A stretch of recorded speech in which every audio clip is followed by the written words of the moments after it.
Hello and welcome to the debate. I'm your host Sana Maqbool with you at Pitafi World with Farrukh, Pitafi and Faisal in the studios. Today's show is going to be focused on two important topics. The first is what has been discussed in the recent Apex Committee meeting, in which a number of decisions have been taken regarding the national security situation and to move towards a more peaceful environment, particularly with regards to illegal activity pertaining to cross-border action, and then of course also within Pakistan. The decision in terms of what has happened has sparked a lot of debate and controversy around whether or not this strategy is the right way moving forward. The Apex Committee has given a deadline till the end of this month to all foreign nationals who are not legally registered in Pakistan to voluntarily go back to their countries, including in Afghanistan, before any action is then proceeded against them after the passage of this deadline. And then, of course, this is going to be something that is going to be under the investigation of the law enforcement agencies that are going to conduct an operation against illegal businesses and property within the country. This is an important decision concerning the enforcement of laws that help reduce crime in the country and action against illegal immigration. But it has also raised a lot of concerns, not just from Afghanistan, from where we have seen that the Afghan Taliban spokesperson has talked about how this strategy is unacceptable and that the authorities in Pakistan need to reconsider this decision, considering, of course, that the Afghan refugees in Pakistan are something that are not the cause of the problem, according to him, and that they need to stay in the country and only voluntary repatriation is an option for them. This is something that has been echoed by other quarters as well, including the Human Rights Commission and other bodies, including the United Nations, the UNHCR, and others who have called for action to be taken in a way that does not violate the people who are legally residing in Pakistan, or perhaps the people who do not have an option in terms of going back to their home countries, including in Afghanistan, where situation is not conducive or welcoming. And so this is important in terms of what sort of action is going to be taken, particularly with regards to the impact that's going to have on asylum seekers in the country and on Afghan refugees, a huge number of which, of course, have been in Pakistan for generations. The Amnesty International has also called on Pakistan to not create an environment of fear in the country and consider the strategy in line with these aspects. Of course, the kind of law enforcement concerns that have been shared by the Apex Committee stand there, but whether or not these aspects of this policy are going to be reconsidered and discussed further is something that still remains to be seen. Meanwhile, we know that a number of Afghan nationals have been detained by authorities, particularly in Sindh and in Punjab, and this is something that the police has claimed is only with illegal immigrants in Pakistan. However, there are others that have said that the arrests are not indiscriminate. So we're going to be talking about whether or not this is going to be an important policy decision that is going to be what Pakistan is going to decide moving forward, or there can be a reevaluation of the circumstances. Our next topic is going to be focusing on what Pakistan has called for once again at the Forum of the United Nations, the call for a peaceful settlement of the dispute of illegally occupied Jammu and Kashmir. And this is important since it's been happening for many, many decades now. And Pakistan's permanent representative to the United Nations has repeatedly asked again for this peaceful resolution according to the aspirations of the Kashmiri people and their right to self-determination. This is also in line with the UN Security Council resolutions that have been in place for quite some time now. However, we have seen that there has been no consequence on India, who has not adhered to these resolutions up till now. We've also seen back a couple of years ago when unilateral action was also taken to revoke the special status of the occupied territory, and this again is something which continues till date, and there hasn't been anything that has stopped India from more militarization of the occupied territory, changing the demography of the valley, and other actions that include huge human rights violations. So this is going to be an important call that Pakistan has once again reiterated in light of all of these concerns and what is going on, and of course the very basic right that the people of Kashmir deserve. So we're going to be talking about that in further detail as well. Of course, Farrukh and Faisal are going to be part of the discussion in the studios for our first segment regarding the Apex Committee's decision on illegal immigrants. We've been joined by Mr. Arshad Yusufzai, journalist, Afghan Affairs, and an expert on the situation, and Brigadier Masood Khan, who's a senior analyst. Thank you very much, gentlemen, for being part of the discussion. Yusufzai Saab, I'm going to start with you, and I want to understand how you view this particular decision with regards to the Apex Committee meeting, especially in line with the way that the illegal immigrants have been given a particular deadline, after which action seems to be taken in terms of what needs to happen regarding crime control or law enforcement. And these are the primary concerns that have been raised by the Apex Committee as a rationale behind such a strategy. However, of course, we've seen that various quarters, including the Afghan Taliban regime in Afghanistan, have opposed this and has called this inhumane or unacceptable. And I want to understand your perspective on that to help us also understand what you think really is the situation on ground, and whether or not this is a policy decision that is appropriate and necessary. Thank you for having me on your show. I believe the decision is very important because this means that we are changing the course that Pakistan has been following for the past 43 years. That is hosting millions of Afghan refugees in our country, providing them shelter and food and whatnot. However, I don't see that this is possible in the coming month or many months. It would be very difficult for Pakistan to send back all refugees, 7 million or more than that, because we don't have the numbers of many of them who are living here. It's not just legal or illegal, but there are people who have been living here undocumented. So I think this decision is very haphazard decision. It shows that Pakistan has got no consistent policy regarding the Afghan refugees. If you go back to 2015, there was similar cry that Pakistan was trying to send back Afghan refugees back to Afghanistan. But then it was us who stopped them because there was a cry from Afghanistan, the international community, and when Afghans were trying to stop them. Yeah. However, this time the situation is different. Afghanistan is controlled by the forces, the government, who fought there for 21 years. And they are dead serious about their people, if they are in Afghanistan or Pakistan. That is why it is hurting them as well, to an extent that they are not liking the decision, that they think that this is against the human rights, it is against the refugees' rights. If it is an attempt from Pakistan to pressurize the Afghan government, the Islamic Emirate of Afghanistan, I doubt that it will work, because the Afghan Taliban, as we know them, they do not take such measures. They have fought against the Americans and international forces. Those were the people who could have exerted more pressure compared to us. But the Taliban would not bend any demands that they think they cannot deliver at the moment.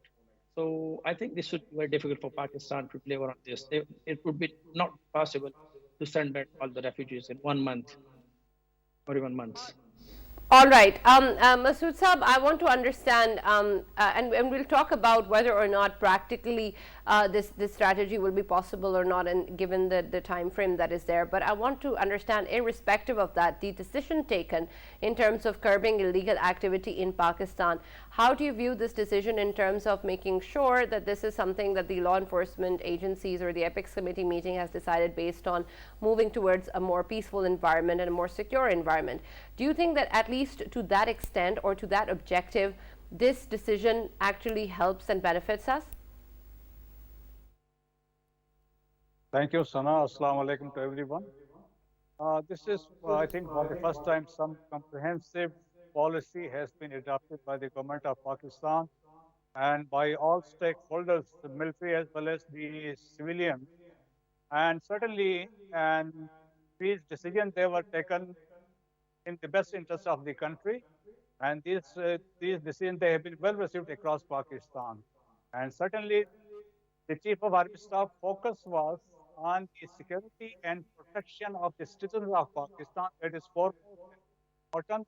And then he has also asked the nation to rise and face the challenges posed at the present situation And secondly, he said he will, the army, the government of Pakistan will go to the last limits to establish the writ of government of Pakistan. So, important thing is that the territorial integrity of Pakistan that has to be safeguarded.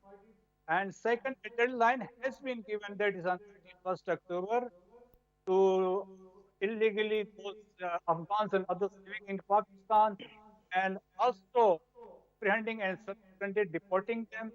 A task force has been established. The important thing is I am privy to this situation. I have been Commissioner of Afghan Refugees in Balochistan for 6 years until last year. So I have been dealing with this situation. So I understand the dynamics, what is happening. So these decisions taken at present, these are best in the interest of Pakistan, because as far as refugees are concerned, we have 1.6 million registered refugees in Pakistan. Those are in possession of proof of registration cards. And then we carried out another exercise in 2017. Then we tried to document another, those Afghans living undocumented across Pakistan. Then we documented another 9 lakh. Then there is another, these they were issued with Afghan citizen card. So that was the second category. And third category is the asylum seekers, the asylums granted by UNHCR without the consent of government of Pakistan. So, and that number is again in thousands. And then undocumented Afghans, they can be 1 million, 2 million, that can be any number. Nobody has counted them, so we can have a wild guess. Then there is another category, those they have already merged with the local population across, whether it is Khyber Pakhtunkhwa, mostly in Balochistan. And there is yet another category, those they have obtained fraudulently CNRCs of Pakistan. So, we see there are 4.2 million Afghans, 2.3 million are genuine, illegally staying in Pakistan. So the decisions which have been taken, they are taken in the best interest of the country in view of the security situation in Pakistan. The continuous attacks from Afghanistan, because of the safe havens, we have seen in the past attacks right from Chatral down to Zob. So therefore, there is a requirement of sending those illegal Afghans living in Pakistan, because mostly they are involved in, mostly they are, you find them in the major cities. 70% of Afghans, they are living in cities, and 30% are in rural centers or in the refugee villages. Mostly in Karachi or other big cities like in Peshawar, you will find them, they are involved in street crimes, kidnapping for ransom, extortions. So therefore, you cannot rule out the possibility of sympathizers and facilitators. So the decisions taken, they are the best in the interest of the country, and it's not difficult to implement these. During my tenure, though, there was planning was done, but it was not executed because of the request of the then Afghan government, also of international community. But probably this time, the government of Pakistan, the army, they are adamant to ensure the implementation of decisions taken at the Apex Committee. All right. And Faisal, I understand that the decision has been taken in the best interests of the country, and I understand the objective of these decisions, what has been discussed in the Apex Committee meeting.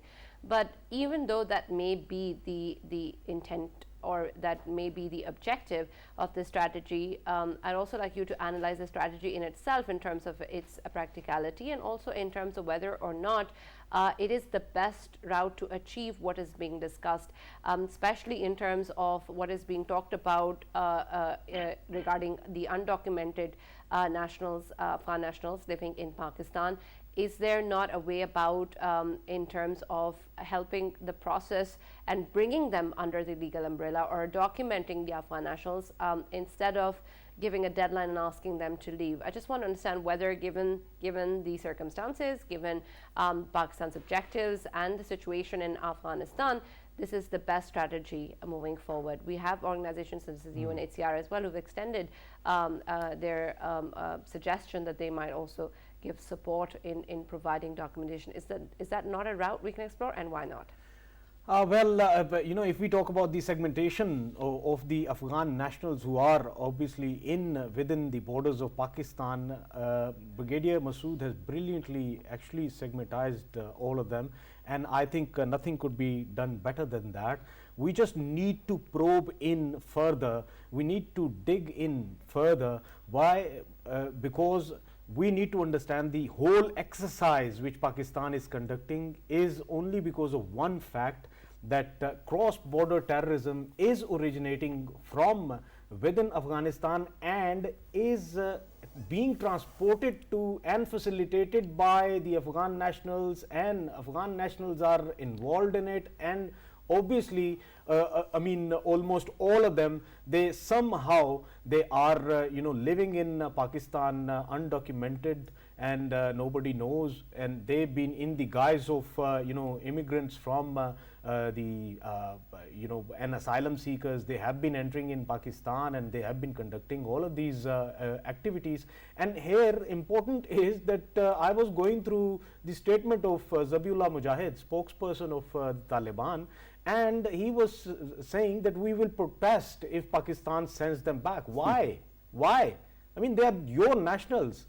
This is Pakistan, this is not Afghanistan, and if somebody is not having any sort of legal stay to live in Pakistan, it's Pakistan's right to send over to you. And who do you want to save them from? From yourself? Is this what you're trying to say, that their life is in danger just because of Taliban? And Taliban's spokesperson is saying that. And this is quite astonishing. And first of all, the whole process, why was it taken place? Why was it taking place since so long? The whole exercise was done by the Afghan nationals crossing the border to Pakistan just to secure themselves, just to be safe of the war. There is no war now. Why are they staying here? This is questionable. And the worst part is our Pakistan's system. Of course, it was it was crimed against. Crimes were committed when it comes to creating IDs and going abroad like a Pakistani. I mean, they've been getting visas pretending as if they were Pakistanis, but they were not. And outside, of course, they were giving up Pakistani passports and portraying as if they were Pakistanis, and later on they were putting asylums as if they were Afghans. I understand what you're saying, Faisal, yeah. but does that mean that the action that needs to be taken as a blanket action on all, because there were a few who acted in that particular manner? And secondly, even if there's no war, do you think that the situation is safe enough? And even if it is safe enough, is it not voluntary repatriation that is the right of the refugee? It is. And Sana, here I wanted to come towards this as well. I think it should be in the phases. In the first phase, of course, time should be given, and a time in which somebody can prepare to go back. The voluntary returns, they can take place. Is the end of the month enough time? To me, I think it's not. It should be more than that. And if we talk about, as earlier Brigadier Masood rightly pointed out, the segments of the Afghan nationals who are here, I think there should be a distinction between certain sets of people. Like I would say, there are so many who are undergoing some treatment in Pakistan. There are so many who are undergoing a course, like somebody is studying in Pakistan. There are so many who are under the process with the UNHCR to get their cards done, to, of course, applying for the asylums, and their cases are obviously registered with UNHCR. And here UNHCR and the countries who are funding UNHCR, they should be responsible enough as well, so that they can increase the UNHCR's funding in Pakistan. They should come to a realization that it is a huge population of Afghans which is being obviously fed by Pakistan, is being catered by Pakistan in Pakistan, and it's a burden on Pakistan's economy, already fragile economy. Pakistan is still taking that burden. UNHCR needs to put extra efforts into it, and if they have a process in which they are scrutinizing so many citizens from the Afghanistan, they need to rapid that system so that people do not get hurt by this. And eventually, I would say, as we have come to know, that there are sets of people who are actually known criminals. They are the ones who are killing others and taking the extortion monies, and they are involved in all of these activities. That, Faisal. These are they problems. Need to be sent by the first plane available. Right. These are the actions and concerns that need to be curbed. But I want to then understand the policy decision and whether or not it achieves that. And Farrukh, of course, Pakistan has been playing host to Afghan refugees for so many decades, and this is something that has been shared worldwide as well. And but the decision that has been taken now has also raised a lot of concerns from international quarters, including organizations such as Amnesty International, talking about how an environment of fear might be created this way. And I want to know whether or not this particular decision will be able to distinguish between those who are involved perhaps in cross-border terrorism or involved in illegal activity, or who are taking the sort of action that Faisal pointed out, and those who are not, and that they don't actually suffer from this policy decision. And secondly, whether or not eventually this is going to be something that the people, the Afghan nationals, are going to be looking at with a lot of perhaps resentment or hatred in terms of what Pakistan has done, and that then might be perhaps an effect that will be difficult to counter in the coming years or so. Right. Thank you, Sana. Regarding overall situation, I think there are many nuances that you keep pointing to, but this somehow in the answers keep on getting confused, right? Nobody is taking action against Afghan refugees per se. Those who are documented will stay, and they are given full protection of law.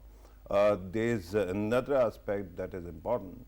According to the estimates, 1.1 million people who are unofficial, undocumented, they are also staying here. It doesn't only include Afghans, it includes other nationalities as well. And the biggest problem is, let me give you a very personal anecdote from my life. 7 years ago, I think it was in Philadelphia, I met with an Indian Muslim who had actually fled India and had actually become naturalized American citizen.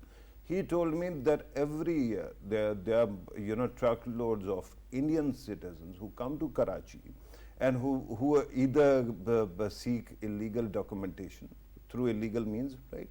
Or they actually just start pretending that they are Pakistani and they are contributing to the violence.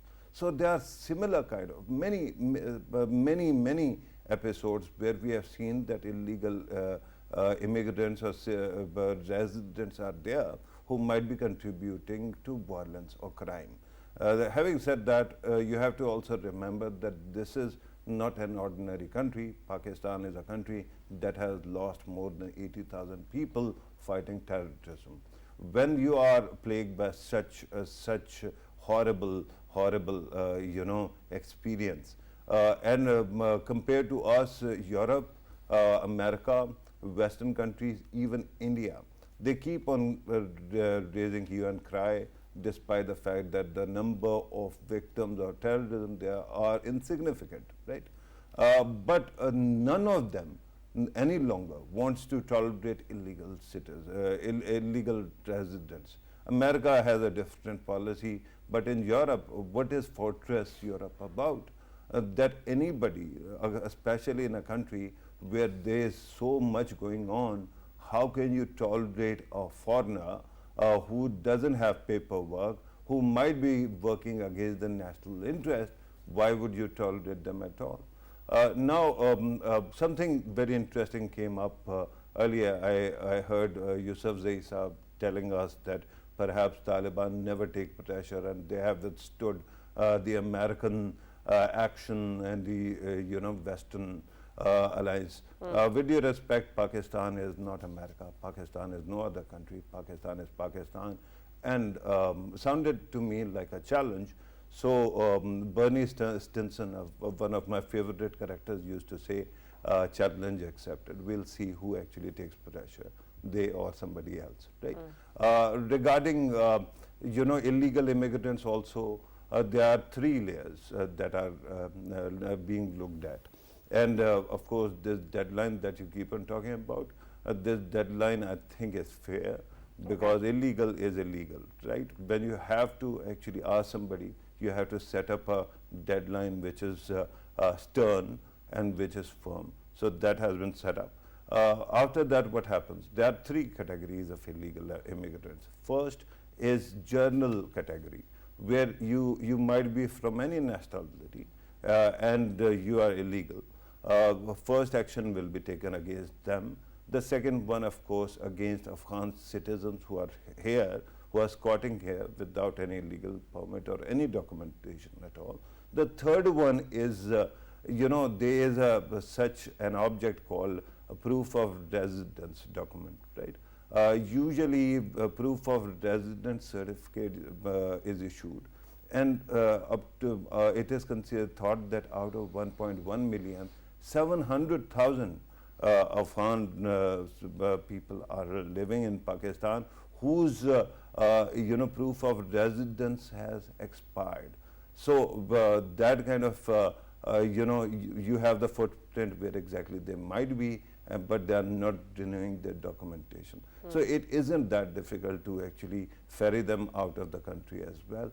So it will need some time, it will need when it comes to action, but I think it is perfectly doable. And remember that Apex Committee has not merely talked about this, there is also the issue of Tazkara. Tazkara is a permit that is issued for the people who are beneficiaries of easement rights across border within 50 kilometers of both sides, right? They are given this Tazkara and they can actually come and go because they have divided families. Now the government of Pakistan is digitizing that, and it is going to become e-Taj, Tazkara. And after that also there is this issue of SIMs that actually work on both sides of the border, and they have been used in the recent past for operations against people, right, in terrorist activities. So we are going to ensure that the SIMs on the other side doesn't work, and then you don't have overlap of networks that can actually create problem for both sides of the border. So with that kind of action being taken, and then you are going to prune your documentation and ferret out any fake documentation that might have been given to any foreign national, that also will be taken care of. So I think that time is right for this action. I think we have fought terrorism for 20 years, and something should have been done much before. It hasn't been done. But I think that what Faisal was alluding to, that you have to be compassionate, that people should not become victims. Honestly, you have to look at, on balance, you have to look at the cost that is being paid by the citizens of Pakistan and foreign nationals. Who are you going to choose? Your own people, your own taxpayers, or somebody else?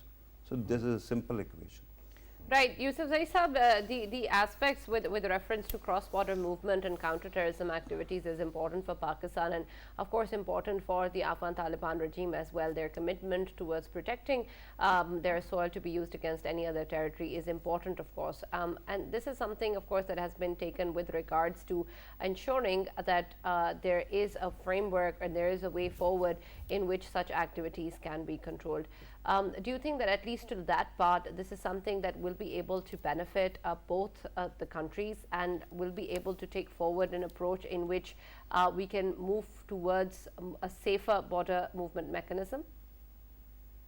I think that there's a difference between the TTP and the illegal Afghans living in Pakistan. That is why we need to understand, would sending back illegal Afghans or any immigrants, be Syrian or Indians, back to their countries, root out terrorism from Pakistan or not?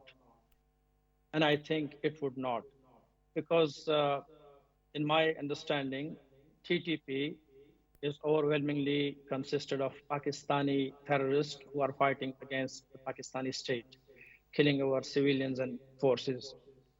So the issue of cross-border terrorism needs to be tackled, and the security forces and people who are responsible to take care of these things know better than myself. it has to be taken with the Afghan government in a manner that need, they should be told that this is hurting the relations between both countries, that this is hurting us, and the Afghans are bound to keep their promises according to the Doha Agreement. However, I Yusufzai doubt Saab, that this Afghan has been government, taking place since a long time, Yusufzai Saab. This has been I taking believe place that the since a long time. And Pakistan's if, foreign minister, Yusufzai Saab, Pakistan's former foreign can I minister, finish? actually, Can I please actually, allow me to just add to what you were saying. You Can just I brought up, please?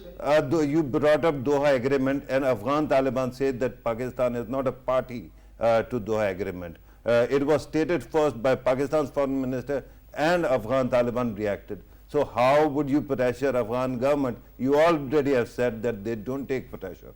Yes, Yusufzai Saab, continue. That's why pressure is not going to work. That's why, let me finish first. It is not going to work to pressurize them because there are so many points in dealing the TTP inside Afghanistan. First of all, the Afghan Taliban in their private meetings or private sittings would tell you that the Sharia does not allow them to send back or force out any person who is living in their country. That is what the interpretation of Sharia is.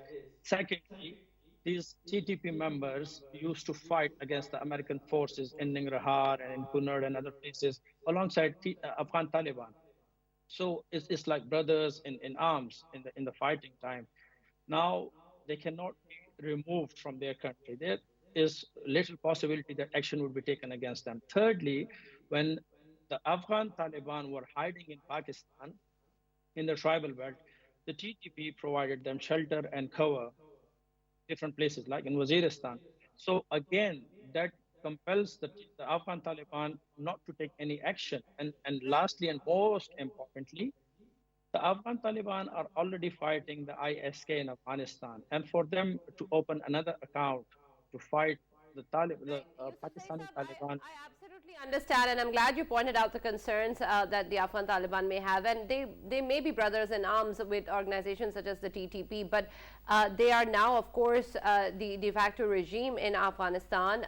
They are running the country. They are speaking on behalf of what is going on as a nation, and they have given the commitment of protecting their soil to be used against any other territory, which means that their commitment internationally then is far more important and supersedes that or whatever sort of association or brotherhood that they may have with TTP or others. That's why they stress on talking, negotiations. That's why they want Pakistan and the TTP to talk. And I think that is how these issues can be resolved. Okay. Masood Saab, of course, Pakistan has already reiterated time and again, especially since the end of the ceasefire with TTP, of a zero tolerance policy, and we've suffered so much at the hands of such organizations. And the reason, of course, with the way that this particular strategy is being carried out is also due to the involvement that exists in terms of people both on both sides of the border, and of course the way that the movement has been taking place. I understand that there's a distinction between Afghan nationals and TTP, but this is about what is going on in terms of illegal activity and terrorist activities which involve the associations from both sides. And I want to then understand, Masood Saab, given the current circumstances and the way that the Afghan Taliban regime is operating in Afghanistan and hasn't been able to provide the kind of enforcement that's there, and perhaps will not be able to do that in the future also, then does this mean that Pakistan will have to be going ahead with actions such as these and perhaps stricter ones also in the future, despite the kind of criticism that we see internationally and despite the fact that this may be viewed incorrectly across the border? Probably what I understood of your question, that probably Afghan Taliban has shown their inability to control the terror threat which is emanating from Afghanistan. Right. Uh, Yes. Firstly, it is TTP, and secondly, it is ISK. So the former CENTCOM chief, John McKenzie, said, and he said he will regret his entire life exiting from Afghanistan. And their exit provided the time for the for the TTP and ISK to regroup and reorganize. And similarly, the President Chief, General Eric, he also said the same thing. So at the same time, Pakistan has recently on 22nd September, the special envoy visited Kabul and he met the foreign minister Amir Khan Muttaqi and intelligence officials, the Pakistan army officials as well as the intelligence officials that accompanied him. So evidence was shared with them of the involvement of Afghan Taliban in attacks, as so it has been confirmed. Out of 24 suicide attacks, 14 were taken by the Afghan nationals. So, so that is one of the effects. So now the options available to the Pakistan is already carrying out operations within its own area of responsibility, and that is a ruthlessly they are undertaking these operations right from Chatral down to so at the same time, our expectation was some actions to be taken. But the recent meeting, now they have assured the government of Pakistan they will take some concrete steps against the TTP. And that's why we saw the arrest of 200 Taliban TTP elements who were involved in the uh, attack on Chatral's side. And but a couple of days after that, we saw another cross-border attack in Zob area. So there are issues. So probably there is an inability of Afghan interim government to control those the terrorist elements, right? So look at present. There is a TTP, there is the ISK in Afghanistan, then Al Qaeda in subcontinent, and the Eastern Turkestan Islamic movement, and also Islamic movement of Uzbekistan. And according to United Nations monitoring team, there are 20 ships and there are 42 factions within the TTP. So the threat is there, but the option now is available with Pakistan is if they continue with these attacks across the international border, then Pakistan reserves the right to retaliate. And my suggestion and my option would be an operation in close coordination with Afghan Taliban, taking them on board. We can build their capacity. We can help them to eliminate the safe havens of TTP from where they are operating and attacking Pakistan. All right. Thank you very much, Masood Khan Saab, for joining us and being a part of the discussion. Thank you, Arshad Yusufzai Saab, for joining us and being a part of the discussion as well. Much remains to be seen as to how successful this is going to be moving forward, but this is important to understand that this is a major concern of Pakistan and the security environment in the country is of utmost priority.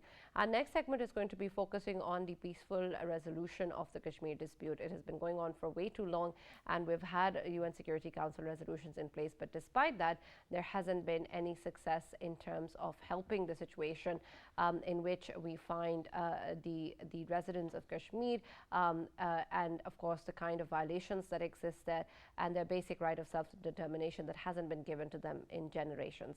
Faisal, when we take a look at this situation, the way that Ambassador Munir Akram has pointed out the current situation in light of the UN resolutions, in light of the unilateral actions taken by India and of course what is going on in the occupied territory, it seems very obvious and apparent what needs to be done and how the international community and the United Nations need to act on the situation. However, we haven't seen that in the past. Do you see any difference as to how the United Nations is perhaps going to respond this time around, or do you see a change internationally as well in the way that people are now looking at the situation? Well, I think in the current scenario, of course, there is a sort of diplomatic pressure on India, and it is building, and the world is coming to terms with it. That, of course, India is the country that is suppressing its own minorities. Of course, we're talking about the Sikhs and the way they are even outreaching their terrorism to kill them in Canada. It is being exposed, and at this hour it was quite important from Pakistan side to reiterate the facts, and the way Munir Akram, the Ambassador Munir Akram, has actually reiterated the facts. It was fascinating that he actually highlighted the post Second World War era, in which he has categorically pointed out the word self-determination, which was awarded to so many nations of the world, and it is obviously quite sensitive for all of the world's countries that actually got the self-determination right after Second World War, and in which of course he has highlighted that the resolution 47, which speaks volumes when it comes to of course the plebiscite, free and fair plebiscite to be held in Indian illegally occupied Jammu and Kashmir, and that the facts are once again presented in front of the world, and once again the only thing which is being required by Pakistan is to implement the resolution 47, which was passed by none others but United Nations itself. And I think it is a fair demand, and I think it was the best time to reiterate the facts and show to the world what the stance of Pakistan is, especially on Kashmir. All right, Farrukh, the situation, especially in terms of what is going on within India and not just in the occupied territory of Jammu and Kashmir, is perhaps something that different countries and the international community may be understanding, especially in terms of the kind of examples Faisal was giving in terms of what has recently happened with Canada or the UK and the rest. But in terms of whether or not a similar sort of perspective exists for the occupied territory, I want to understand whether the actions taken by the government, both within India and then internationally as well, are having any influence in the way that actions taken in the illegally occupied territory of Jammu and Kashmir have any correlation, whether or not there is ability to understand that what is being run in terms of by the state or the party in India is then very evident of how illegal actions are being taken inside the occupied territory, or do you think that perhaps is still viewed differently? Right, Sana, thank you very much. I think that the world's silence hasn't been because the world cannot see. I think the world is quite cognizant of what is going on in Kashmir, and we have seen BBC reports dating back to the start of BJP's government, when young children, young girls were blinded by pellet guns. So the torture and everything of that sort continues, and the world knows it. Now there are three aspects to your basic question. Does the world have kind of leeway with the Indian government to make it stop? I think the basic argument is that the world, if you keep on reading the memoirs of various US and Western policy makers, you will see that there were many times when India was asked to actually take a step back, and India did, especially after Mumbai, various other episodes as well. India did that, and of course it doesn't actually come in public, it doesn't break the surface. Likewise, I'm sure that Canada and US, whatever is going on between Canada and India, that must also be taking a toll on India right now. But I tell you, there is this impression India has that might have actually emboldened how it operates.